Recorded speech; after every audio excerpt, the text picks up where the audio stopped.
నీటి కాలువల యోరన నాటబడినదై ఆకువాడక తన కాలమందు ఫలమిచ్చి చెట్టు వలె నిండును. ఎప్పుడైతే ప్రభు అడుగు జాడల్లో మనం ఉంటామో, ప్రార్థనలోను వాక్యం చదువుకోవడంలోను దేవునికి దగ్గరగా మనం ఎప్పుడైతే ఉంటామో, నీటి కాలువల యోర అనగా వాక్యము, మన ఏర్లు, ఆ వాక్యం మన హృదయంలో ఎప్పుడైతే నాటబడి ఉంటుందో మన ఏర్లు పాగుతున్నాయి. మనకు ఎంత ప్రమాదం వచ్చినను, గాలి వాన వచ్చినను, ఒక కోకటేరులు ఇడిచే ఒక మర్రి చెట్టు ఏ రీతిగా ఉంటుందో, వాక్యం చదువుకొని ఆ వాక్య బోధ ప్రకారం మనం నడిస్తే, మన హృదయంలో ఆ వాక్యం ఉన్నప్పుడు మనకు ఎన్ని శ్రమలు వచ్చినను పడిపోము. మనము కూడా బలంగా నిలబడతాం. దేవుని వాక్యమే బలము, శక్తి, ధైర్యమై ఉన్నది. ఆ వాక్యం మన హృదయంలో ఎప్పుడైతే నిలిచి ఉంటుందో మనం ఎప్పటికీ పడిపోము. వాక్యము లేని ఎడల అతడు పడిపోతాడు, శ్రమలకు గురవుతాడు.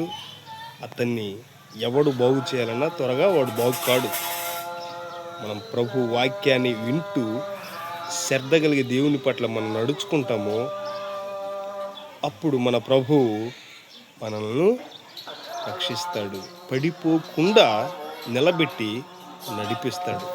ఆయన అడుగు జాడల్లో మనం నడిచినప్పుడు మన చేయి పట్టుకొని మనకు నడక నేర్పే దేవుడు మన దేవుడు.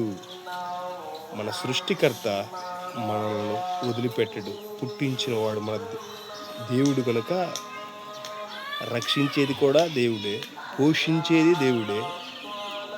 మనల్ని కాపాడి కనికరించి ఆయన రెక్కల సాటున భద్రపరుచుకునేది కూడా దేవుడే.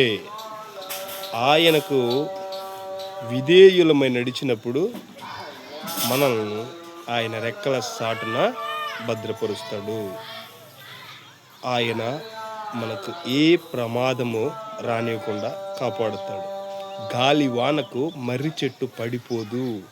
శ్రమలకు, బాధలకు, కష్టాలకు కూడా నీవు పడిపోకుండా ఉండాలంటే దేవుని వాక్యము నీలో ఉంటే నీవు పడిపోవు.